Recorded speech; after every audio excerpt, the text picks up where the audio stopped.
Thanks, everyone. Far more challenging panel in the sense that now we've got to deal with the lawyers, right? Which is always always a lot more fun. But I'm very diplomatic here. Similarly, I'm going to start off by asking each of our panelists to introduce themselves and their specificity. You know, what's their background? What do they do specifically within the esports world? But really, the first question, once you've answered that at a really simple level, I hope, bearing in mind the time, our timer hasn't started yet, so we've obviously got all day, so it's cool, we can all relax, is how does esports betting regulation, in particular, in your jurisdiction, or more broadly, if you want to go beyond your particular jurisdiction, address betting integrity?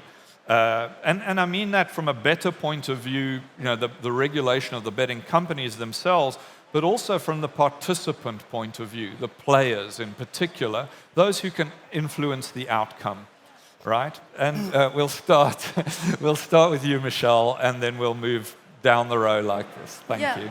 Thank you, Ian.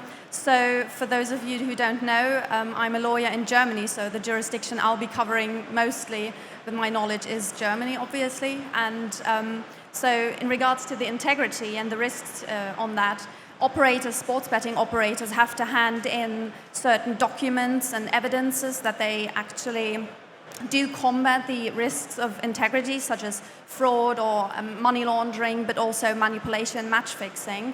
But above of that, esports actually are not regulated in the context of sports betting, which means obviously then that there are no regulatory measures at the moment instated for those actors to prevent and also to prove that they intend to prevent these risks at the moment, which obviously means that this field of the industry is being pushed to the black market at the moment. And as we all know, the black market is unregulated. We don't have any preventative measures instated there, which holds huge risks actually to the integrity of esports, and I think is one of the biggest challenges at the moment. I think we also discussed this prior to our panel, where we saw that the regulators are really, and the legislation is lagging behind, because we do see that there's a huge demand, obviously, in regards to esports in connection to the betting industry. And we just don't have that at the moment. Yeah, thank you. Jan? Yeah, my name is Jan. I'm a lawyer, also based out of Germany, but also advising in other jurisdictions throughout Europe. And I have to agree with Michelle on the first point. We would need to see some regulation in this field to strengthen integrity in esports. I think even though Germany, as we said, excludes esports as from sports betting, but even in those jurisdictions that include it in a general sports betting category, we don't see them making specific efforts with regard to esports integrity. So I think from a regulation perspective, this is really a bad thing that the regulation doesn't take it seriously enough. We saw in the original sports betting market with classical sports how long it took to establish mechanisms that now hopefully give some measure of integrity in the sport as it relates to betting. And we don't see that in the esports area at all. Those jurisdictions that even recognize esports are mostly agnostic to that. So that's a huge gap, and it's going to take quite some time, specifically with finding the right counterpart for the betting operator to even establish integrity mechanisms. Yeah, thank you. Antti? Hi all, I'm Antti. I'm a Finnish lawyer working at legal gaming. Prior to turning to law, I actually worked as 12 years as a professional sports bettor, and unfortunately I became way too familiar with the integrity issues in sports. Now the answer to Ian's question is basically Finland has done really insufficient job, and there are many reasons for that, and we don't have time to cover all of those, but just to give two main reasons, or two big reasons. First of all, we still have gambling monopoly in place. Obviously there's going to be changes rather soon, but that's still the case. Bettors are still able to bet abroad. It's perfectly legal, and they really do so. Regarding, for example, fixed odds sports betting, only 20% of the market is regulated. The 80% of fixed odds sports betting goes to foreign markets, and the Finnish regulator doesn't really have de facto means to intervene if there's something going on there. Another reason is that the Finnish regulator hasn't really considered esports integrity issues as worthwhile to address, and that goes with other sports as well. For example, match fixing, which is by far the biggest threat the modern sports has faced, it's not prohibited per se, or it's not criminalized per se in Finland. Okay, it's kind of criminalized through fraud and taking bribes, but it's really insufficient. So yeah, Finland really haven't done a great job in this sector. Thank you. Viktor. Thank you, Ian. Hi, everyone. My name is Viktor Radics. I'm from Hungary, a Hungarian lawyer. And in Hungary, esports betting is regulated under the umbrella of classic online sports betting, even though esport is not recognized as a sport yet. But what might be particularly important in terms of Hungary is that now it's going under a transition from a state-owned monopoly in sports betting, including esports betting, to an open market. It is going to happen next year. And the question in such kind of transitions from a state monopoly is always difficult, because integrity in monopoly systems are usually provided by the monopolists by their own initiative, voluntarily. They apply self-restrictions in terms of what kind of markets they offer. They are in close cooperation with the national sport associations in order to filter gamers not to bet on their own events. Also the criminal authorities and with the international monitoring agencies. So there is a set of structure in place, but it's not regulated, it's voluntarily. And now when you open the market, comes the question whether you transport the whole package to an open market or not. And this is a tricky question, because first, open markets must always, the channeling is always a key. So if you apply too many restrictions, then bettors will remain at the black market, which goes against the objectives of the market opening. But if you don't, then the monopoly which remains in the market, will be handicapped. And finally, and this is a legal argument, because in all the CJEU case law, the Court of Justice of European Union's case law, the integrity, so combating manipulation of sport events and frauds, are one of the justifying reasons of monopolies. So if the same set of measures that that a monopoly applies can be provided or secured in an open market, then why there is a justifying reason of integrity can be for a monopoly? So this is the question now Hungary faces, and I don't think it's an individual Hungarian issue, because it's quite a trend internationally to go from monopolies to open markets. Yeah, thank you, Luca, from one of ESIC's most supportive and longest-standing members, GLMS. Thanks, Jan. So I'm Luca Esposito, representing GLMS, Global Lottery Monitoring System. So we are a not-for-profit association, and we monitor the system, the odds, and how they change, and we send alerts. So really, with the opportunity to protect the integrity in sports in general. So to answer your question, and I think that they provide really a very good understanding of what is happening in their country. So I'm not going to go country by country. And you put me at the end just because I'm not a lawyer like them, right? But the idea is that globally, there is not the same maturity in all the various jurisdictions. So there are certain jurisdictions that are really ahead with the analysis, or where we are with the sports, and Malta is an example, for instance. While certain others, they're even just start thinking about that, despite in their jurisdictions, esports is happening, right? So it's very difficult. It's kind of an heterogeneous view if you look from a worldwide perspective, as an association we are. And I think that, really what we should do as association, really to try to work with the organization to support them in making sure that they put in their regulations the clear statements about the integrity of esports. Like we do with many others for the integrity of sports, it has to be the same thing. We need to go to this educational path because, it's clear that there is not the same understanding. Yeah, thank you. Yes, very clear to me, unfortunately, in my job. The second question I'd like to ask more, which is a broader one, I hope that we extend beyond your individual jurisdictions, is how should the esports industry itself protect itself from competitive integrity threats? Because we've got regulation, to good and bad effect in individual countries and across Europe more broadly. But how does the industry protect itself from these threats? Because, my experience, we can't really rely on the regulators to do that protection. Michelle?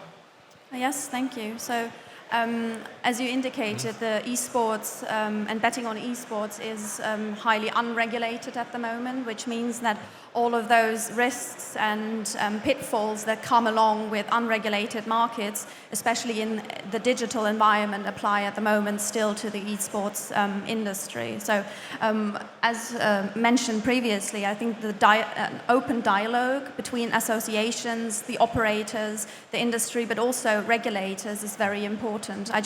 I think yesterday read that the German Sports Betting Association has now started cooperating more intensively with the IBIA in regards to preventing match fixing and all of those manipulation risks to the industry, which I think is one of the first and most important steps.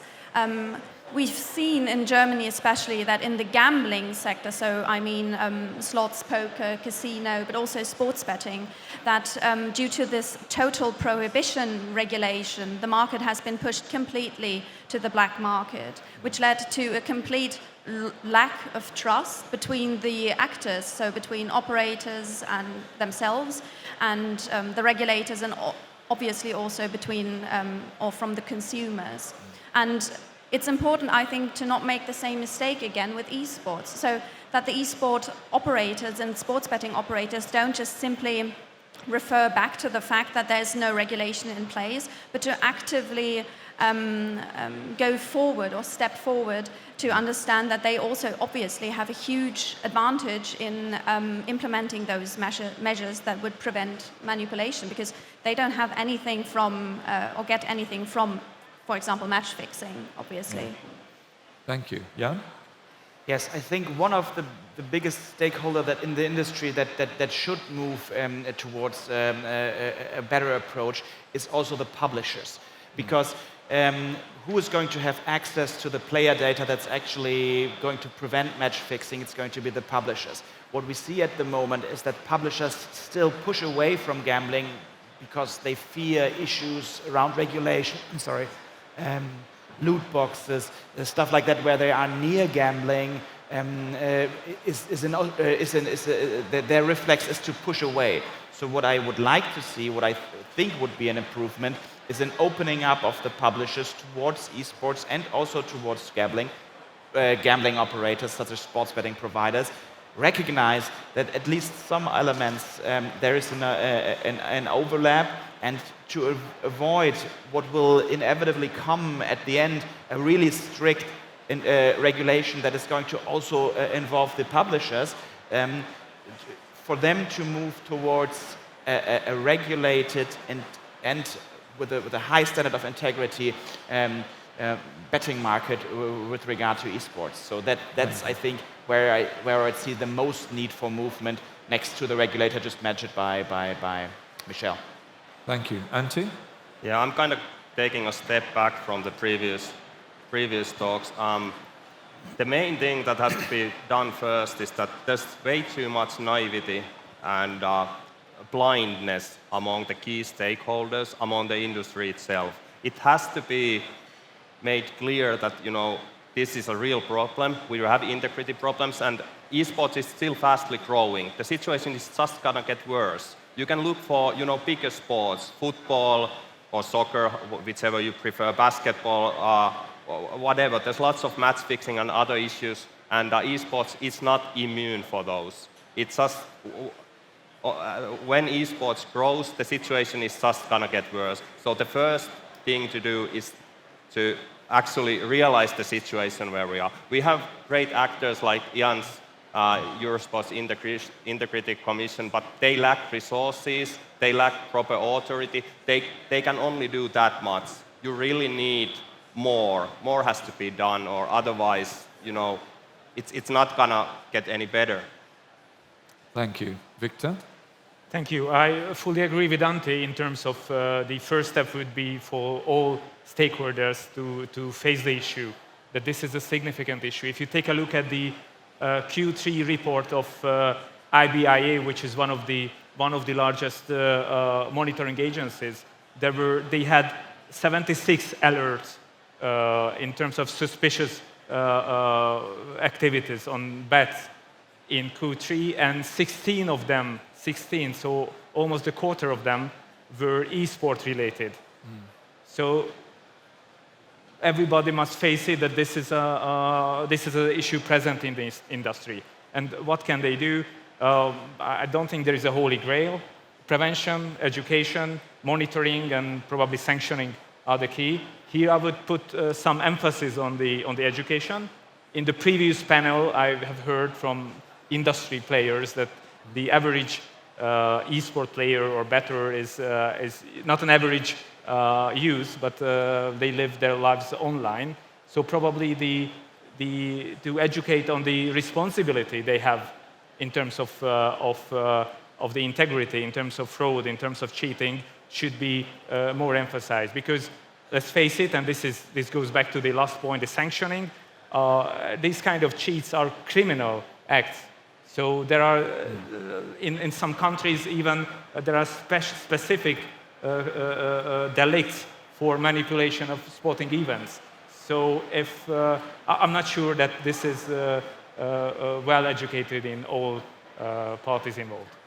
Thank you. Luca? Yeah, I can't agree more. I mean, based on also what we said before, education is paramount. We are in a phase where it's extremely important to spend time in educating the various stakeholders. I'm not talking all about the players. I'm talking really all the stakeholders. So they all need to get educated about the integrity and the benefits that the integrity will bring to these sports. And then, of course, then we could follow up with all the other services like we do, and the monitoring and the support with the legal cases. But I think that really education and training, it's a must. And it should be done by the appropriate organization that should tailor the various organization involved. So it could be the organization of the event. It could be also law enforcement agency like we do already for other sports organization. But all these key stakeholders have to get into this process. Because the more we know and the more we better we work together, the better we protect the integrity of these sports. Yes, thank you. We have a little bit of time left. I didn't prepare any of you for this question, so I'm going to make a statement and then you can respond to it.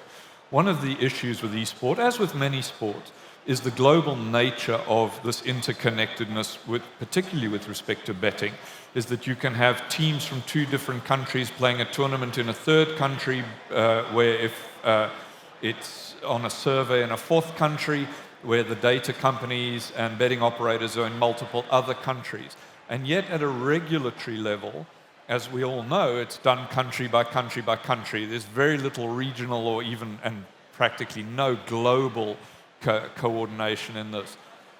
What do you think the betting industry, and here I really mean from the regulatory point of view, governmental point of view, needs to do to create effective regulation? My statement being is that the regulation of sports betting is about 100 years behind the practice of sports betting. What would you do, Michelle, to improve this? Or disagree with me, of course, because I might be blowing smoke. I wouldn't disagree, not at all. I think there's more or less a solution that is twofold. So on the one hand, I think we need effective enforcement of regulations and prohibitions in regards to integrity risks and, for example, manipulation and match fixing, which we see a huge lack of, not only on international level, but even on national level in Germany at the moment, for example. And on the other hand, a cross-border regulation. I'm instinctively thinking of the European Union, where the requirements and also the range of power would be already existing, actually, to implement those regulations. But until this is possible, the actors and publishers and operators, obviously, I think need to step up the dialogue onto a cross-border or even international level. Thank you. Yes, Jan? Yeah, I think it's going to be really tough to find really a regulatory answer to that comes from a governmental level. I think two aspects for self-regulation here. I think, again, the publishers are still distancing themselves too much from all regulatory and integrity aspects that come with esports. And secondly, I think international organizations that provide, for example, certifications or monitoring could help to do that. I think it's going to be a really tough job to find due to the global aspect of it, to find a governmental response to that dilemma. Thank you. Antti? Well, obviously, international enforcement and international cooperation in general is the key, but that's really hard to achieve on a practical level. Just to give you an example, it's not actually from esports. We haven't had any esport-related match-fixing cases in Finland, but some years back there was a match-fixing case in Finland regarding football, and it went down to police investigation, and police actually dropped the case because they would have had to cooperate with certain Asian countries, and they just found it not worth the time. And they recognized that they are probably not going to get anything out of the case, and the case is not going to move forward. And it was obviously, it made sense from the police's point of view, but this is rather the problem. If there's something happens in one country, you can't do much if there's other countries involved. And in regarding esports and basically all sports, there usually are several countries involved. So the international cooperation and international enforcement, they are the keys really, and they are not really easy to achieve. Thank you. Viktor? Well, I'm not really optimistic on this one. Just to give you an example, let's take not a global but a European perspective. What we have in terms of regulatory cooperation and what we don't have. And let's take sports betting, which has some more roots or more tradition, more history. If any of the EU member states regulator imposes any administrative sanctions against anyone, if for illegal betting, for cheating, for integrity issues, there is still no effective legal instrument in place to have that specific decision of one gambling authority be enforced in another one. This is a very basic issue. I mean, if we can't handle this as a community, if Europe can't handle this as a strong community, then what we want from a global perspective. There are some better examples in the field of criminal law, which is probably a more priority for the EU, but it doesn't really work in practice either. So my answer is probably not to build new structures, just first to set the priorities and take the current structures in work. Thank you. Luca, we were out of time, but let's have a quick one. Yeah, very quickly, just to adapt on what Viktor just said. He gave a very good example. And we also, as an association, dealing with a match-fixing problem, which is a global one, and it replicates more or less the same thing of having someone betting in one country or even continent, and then the event happening in another, and money betting. So we deal with this, and international collaboration, it's definitely a must if you want to work on that. But specifically in this case, I think that it has to be an organic growth, understanding of what esports is, and then it has to come up to the level that you say that really it requires an international collaboration, an international willingness to collaborate and to exchange information, which for us coming from integrity, we know that it's key exchanging, but not everybody has the same understanding. Thank you very much, and thank you. That's the end of the esports part for you, and I hope you've learned something. And thanks so much to the panel. Thank you. Thank you.